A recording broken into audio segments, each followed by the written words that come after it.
হে everyone, কেমন আছো সবাই? আমি কৃষ্ণা চলে এসেছি আজকে আবারও একটা নতুন ব্লগ নিয়ে। আর এই ব্লগের শুরুতেই একদম বর্ষা ধারা বয়ে যাচ্ছে। সকাল থেকে ঘুম থেকে ওঠার পরে দেখছি একদম অঝোরে বৃষ্টি হচ্ছে। আর আমার আশেপাশে যে ছাদগুলো দেখা যাচ্ছে সেখানে পুরো জল থই থই করছে। তাই ঘরের মধ্যেই এখন বসে রয়েছি চুপচাপ। ভাবছি উঠি এবার ঠাকুরটা একটু প্রণাম করে দিনটাকে শুরু করি। আর আজকে কাজগুলো অনেকটাই ফাস্ট করতে হবে, কারণ আজকে একটা স্পেশাল জিনিস বানানোর আছে। কখন কি করব সেটাই ভাবছি, অমনি দেখছি কলিং বেলটা বেজে উঠল। আর নিচে যাওয়া মাত্র এই যে পার্সেলটা হাতে ধরিয়ে দিয়ে চলে গেছে। তবে হ্যাঁ, বৃষ্টির মধ্যে দেখছি পার্সেলের গায়ে এক ফোঁটাও জল পড়েনি। আমি শুধু ভাবছি পার্সেলটা এত বৃষ্টির মধ্যেও দিতে আসতে হলো। আসলে আমাদের এই পার্সেলটার জন্য সাবস্ক্রিপশন নেওয়া থাকে, আর এর মধ্যে থাকে গিনির খেজুর, আর সেটাই এখন ওপেনিং করছি। আসলে এই খেজুরের ব্র্যান্ডটা হয়তো তোমরা পড়তে পারবে না, কারণ এটা সেলফি ক্যামেরায় তোলা। আসলে এর মধ্যে অনেক কিছু মাথার মধ্যে চলছিল, তো কি করব না করব হটচট করে দেখছি আমি এইভাবেই তুলে নিয়েছি। পরে যখন ভিডিওটা দিতে যাই তখন মনে হলো যা, ব্র্যান্ডটাই তো ওঠেনি। যাই হোক, ব্র্যান্ড তো আমার প্রমোশনের করা নেই, তাই ওখানে ওটা গুছিয়ে রেখে দিয়েছি। আর তারপরে যে চলে এসেছি যেটা স্পেশাল কাজে। বললাম না আজকে একটা স্পেশাল কাজ করব ভাবছি। প্রত্যেক দিনই তো রেগুলার খাবার দাবার হয়, তাই আজকের খাবারটা একটু অন্যরকমভাবে শুরু করব। আর এখন চলছে তারই জোগাড়। তবে হ্যাঁ, এই আয়োজনের জন্য মাস্ট ইম্পর্ট্যান্ট লাগবে কিন্তু তেঁতুল। আর সেই জন্য এখানে আমি তেঁতুল নিয়েছিলাম, তার সমস্ত পাল্পটা বের করে নিয়েছি। আর কড়াইয়ের মধ্যে এখন দিচ্ছি ফোড়ন। আর ফোড়ন মানে তো বুঝতেই পারছো, জিরে সেখানে কম্পালসারি থাকবেই। তাই প্রথমে জিরে দিয়েছি, তার সঙ্গে দিয়েছি একটু মৌরি। আর সেগুলো একটু ভাজা ভাজা হয়ে আসলে তার মধ্যে দিয়েছি একটু হলুদ গুঁড়ো আর একটু লঙ্কা গুঁড়ো। তবে হ্যাঁ, এটা একদম লো আঁচে রেখে ভাজতে হবে, না হলে কিন্তু আবার লঙ্কা হলুদ দুটোই পুড়ে যাবে। আর তারপরে যে মোটামুটি একটু ভেজে নেওয়ার পরেই সঙ্গে সঙ্গে তেঁতুলের যে জলের পাল্পটা রেডি করেছিলাম সম্পূর্ণটাই এর মধ্যে দিয়ে দিয়েছি। আসলে আজকে আমি বানাচ্ছি দই বড়া, আর সেই জন্য তেঁতুলের চাটনি তো মাস্ট লাগবেই। সেই জন্যই তার প্রিপারেশন চলছে এখন। আর যেই আমি নুন চিনিটা দিলাম, নুনটা দেওয়ার সঙ্গে সঙ্গে তো কিছু সেরকম হয়নি, বাট চিনি দেওয়ার সাথে সাথেই পুরো জিনিসটা একদম কমে চলে আসলো। আর এই যে আমার প্রায় হয়ে এসছে, শুধু শেষে একটু ভাজা মশলা দিয়েছি। এবার ভাজা মশলার ইনগ্রেডিয়েন্টস সবাই কিন্তু বিভিন্নভাবে বানায়, তো আমার এখানে অনেক রকম ছিল, যেমন ধনে দিয়েছিলাম, জিরে দিয়েছিলাম, শুকনো লঙ্কা দিয়েছিলাম। সব কিছু আমি এগুলো আগে থেকেই খোলার মধ্যে ভেজে নিয়েছিলাম, মানে শুকনো খোলায় আর কি, যাতে তেল দেওয়া হবে না। তো তার মধ্যে ভেজে তারপর তুমি আলাদা করে গুঁড়ে নিতে পারো। বেশ, ওইদিকে ওটা হয়ে এসছে। আর এইদিকে আমি ডালটা ভিজিয়ে রেখেছিলাম, সেটাকেও ছেঁকে নিয়েছি। আর এবার তো এটা বাটার পালা, তো বাটার দায়িত্ব দিয়েছিলাম আমি গিনির বাবাকে। কিন্তু এখন মনে হচ্ছে গিনির বাবাকে না দিয়ে বোধহয় গিনিকে দিলেই ভালো হতো, কারণ এখানে গিনিকে ওর হেল্পার মনে হচ্ছে না, বরং গিনির হেল্পার ওর বাবাকে মনে হচ্ছে।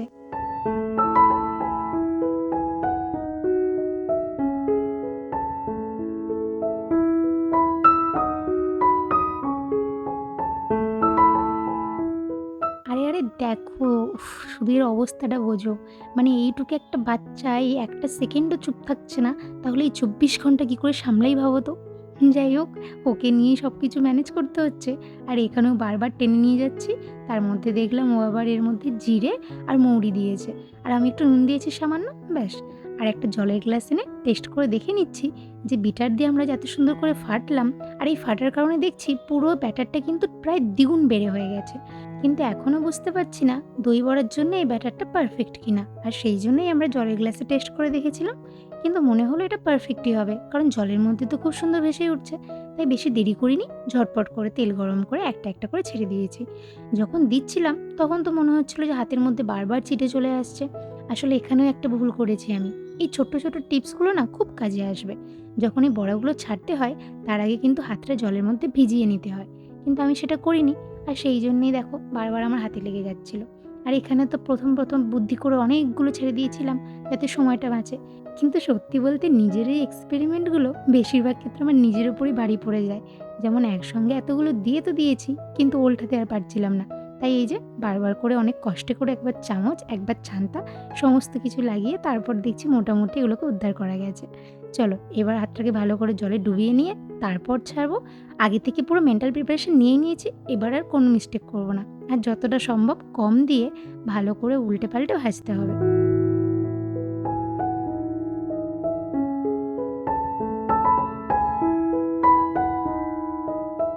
চলো, আমার প্রায় বড়া ভাজা পুরো কমপ্লিট। এটাই হচ্ছে আমার লাস্ট ব্যাচ। তবে হ্যাঁ, এখানেও একটু বুদ্ধি করতে গিয়ে আবার নাজেহাল হতে হলো। যেমন তেলটা যখন অনেকটা ছিল তখন তো খুব সুন্দর করে বড়াগুলো ভাজা হয়েছে, কিন্তু কয়টা মাত্র ছিল বলে আমি আর বিশেষ করে তেলটা দ্বিতীয়বার দিলাম না। কিন্তু দেখলাম শেষে যেগুলো ভাজা হয়েছে তেলের অভাবে একটু ভালো করে ধরে গেছে, কিন্তু কিছু করার নেই, ওগুলোকে ম্যানেজ করে নিই, কারণ সবগুলো তো বানাবো না। এই দেখো কত সুন্দরভাবে এটা হয়েছে, পুরো সেই পাউরুটিগুলো যেরকম হয় পুরো ভেতরটা ফাঁপা। আমি তো ভাবতেই পারিনি যে এতটা সুন্দর হবে, তাই একটা ভেঙে তোমাদের সঙ্গে শেয়ার করেছিলাম। কারণ এতটা লাইট আমি নিজেও কল্পনা করিনি যে প্রথম বানানোর সময় এত ভালো করতে পারবো। চলো, এবারের জন্যে আরও একটা প্রিপারেশন বাকি। প্রথমে একটু তেলের মধ্যে একটু দিয়েছি আদা কুচি, আর আদা কুচির সঙ্গে এখানে কিছুটা কালো জিরে নিয়েছি। এখানেও বেশ কয়েকটা ইনগ্রেডিয়েন্টস লাগবে, যেমন এই যে আদা কুচি দিলাম, কালো জিরে দিলাম, সঙ্গে আবার মেথি দিলাম।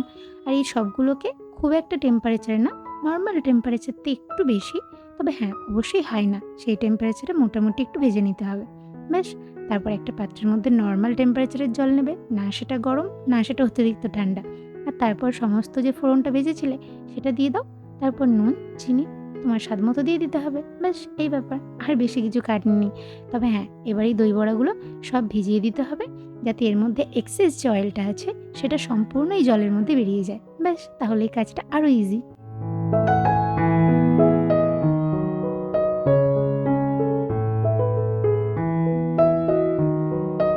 চলো, এদিকটা মোটামুটি হয়ে গেছে, এবার ওইদিকে যাই, গিয়ে দইটা রেডি করে নিই।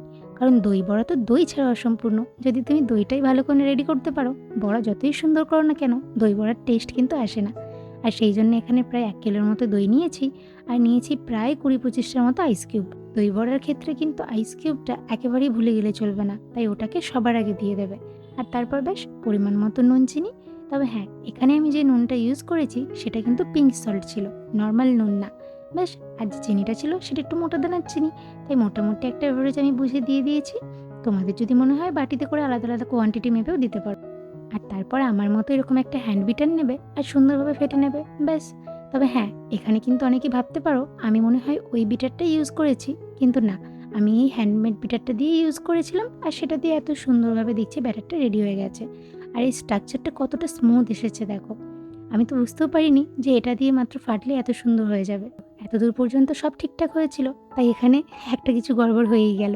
আর এর মধ্যে আমি 2টো মাত্র বড়া তুলে নিয়ে এসেছিলাম টেস্ট করার জন্য, যে আদৌ আমি কতটাকে রেডি করতে পারছি। মানে শুরু থেকে তো ভালো ভালো বলেই যাচ্ছি, কিন্তু আফটার অল শেষ পর্যন্ত গিয়ে কী হবে। তবে হ্যাঁ, এখানে আমি বেশ কয়েকটা ইনগ্রেডিয়েন্টস মিস করে গেছি। লাইক দই বড়ার মধ্যে কিন্তু ওই ঝুড়ি ভাজা টাইপের একটা ব্যাপার থাকে, কিন্তু ওটা আমার কাছে ছিল না। তাই নর্মালভাবে আমি দইটাকে রেডি করে নিয়েছিলাম, আর তারপর শুধু একটু জল জিরে আর একটু চাট মশলা দিয়ে দিয়েছিলাম। ব্যাস, আর যে চাটনিটা আমি রেডি করেছি সেটা দিয়ে সার্ভ করে দিয়েছি। তবে হ্যাঁ, যদিও এই সার্ভ করার লাইনের প্রথম মেম্বারটা কিন্তু আমি নিজেই ছিলাম। নিজে যখন বানিয়েছি আগে তো নিজে ট্রাই করে দেখি যে এটা আদার্স মেম্বারদেরকে সার্ভ করার যোগ্য কিনা। এতক্ষণ তো ভালো ভালো বলছি, কিন্তু আদৌ এটা কতটা টেস্টফুল হয়েছে সেটা দেখার জন্য নিজে 2টো ট্রাই করেছিলাম। আর রেজাল্টটা মোটামুটি ভালো এসছে বুঝে তারপর চলে এসেছি সবগুলোকে রেডি করতে। তবে হ্যাঁ, এর আগে 2-1বার এসেছিলাম, আর সমস্ত বড়াগুলোকে জলের মধ্যে 2-1বার এভাবে প্রেস করে চুবিয়ে নিয়েছিলাম। ব্যাস, তারপর সবগুলোকে একসাথে এভাবে নিগড়ে নিগড়ে তুলে নিয়ে চলে এসেছি। আর এখন প্রত্যেকটাকে দইয়ের মধ্যে ভালো করে চোবাতে হবে, যাতে কোনোভাবেই মিশ না হয়ে যায়। যেটার মধ্যে দই ঢুকবে না সেটাই কিন্তু খেতে খারাপ হবে। এই যে রেডি আমার সমস্ত দই বড়া। এবার আমার রান্নাঘরের অবস্থাটা তোমাদেরকে দেখাই। এখানে সমস্ত কিছু এলোমেলো হয়ে আছে শুধুমাত্র এই একটা রেসিপির চক্করে। জানি না যারা রান্না করে তারা কিভাবে ভিডিও দেয়। আমার দ্বারাই তো এগুলো মনে হয় কোনোদিনই পসিবল হবে না। যাই হোক, চলো আজকের ভিডিওটা তাহলে এখানেই শেষ করি। ভালো লাগলে অবশ্যই ভিডিওটিকে লাইক করে চ্যানেলটিকে সাবস্ক্রাইব করে দিও। দেখা হচ্ছে আবার নতুন কোনো ভিডিওয়। ততক্ষণ পর্যন্ত সবাই ভালো থেকো, সুস্থ থেকো। বাই।